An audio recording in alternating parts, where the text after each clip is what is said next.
templários surgiram após o final da Primeira Cruzada, em função justamente do avanço do islamismo naquela região, uma tentativa de ocupar a antiga Terra Santa. Dessa forma, a Igreja Católica, através de Hugo de Payens e Geoffroy de Saint-Omer, por intermédio desses dois nobres, é que foi criada a Ordem dos Cavaleiros Pobres de Cristo do Templo de Salomão. Daí vem a origem do nome. Justamente com a finalidade de proteger os peregrinos que faziam incursões até a Terra Santa e eram vítimas de assaltos e muitas vezes de ataque dos muçulmanos. Então, por conta disso, foi criada essa ordem com o objetivo de proteger os peregrinos em suas viagens. Esses dois primeiros, o primeiro grão-mestre dos templários, que foi Hugo de Payens e Geoffroy de Saint-Omer, procuraram o Papa na ocasião, Honório II, pedindo reconhecimento pela ordem. Essa ordem foi fundada em 12 de junho de 1118, pouco tempo depois do final da Primeira Grande Cruzada. E eles não só obtiveram o reconhecimento do Papa, como também um incentivo para que essa ordem continuasse dando proteção aos peregrinos.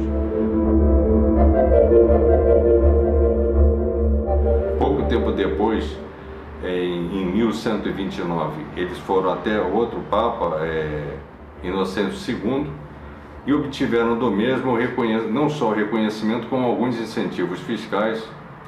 Posteriormente, eles obtiveram permissão para construir seus próprios oratórios.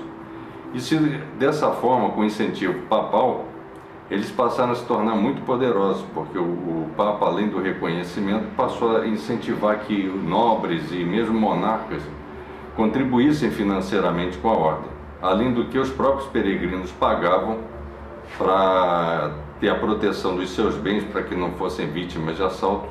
Então, dessa forma, a Ordem dos Templários se tornou uma ordem militar e religiosa muito importante, de muito prestígio e muito poderosa também.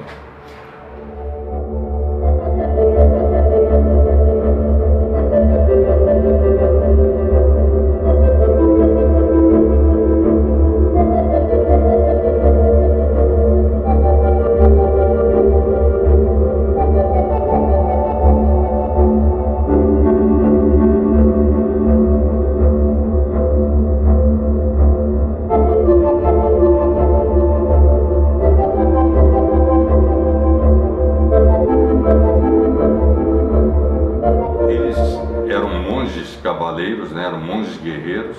Então eles, como guerreiros, eles eram muito valentes, muito virtuosos em termos militares, mas também eram pessoas muito simples, muito humildes e faziam votos de castidade, de pobreza, de devoção e obediência. A ordem ela começou em 12 de junho de 1118 e ela foi oficialmente extinta em 1312. Ao final das cruzadas, eles foram perdendo de uma certa forma o grau de importância.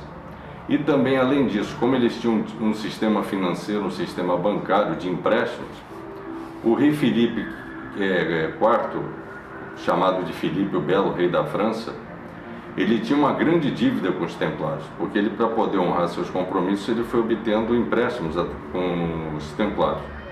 E dessa forma, como eles também tinham muitas riquezas, muitas propriedades, o rei Filipe Belo viu de uma certa forma um motivo, uma forma de poder não só se livrar das dívidas, como ainda poder resgatar bens e riquezas dos templários. Dessa forma, ele pressionou o Papa da época, Clemente V, para que considerasse os templários hereges e praticantes de imoralidades.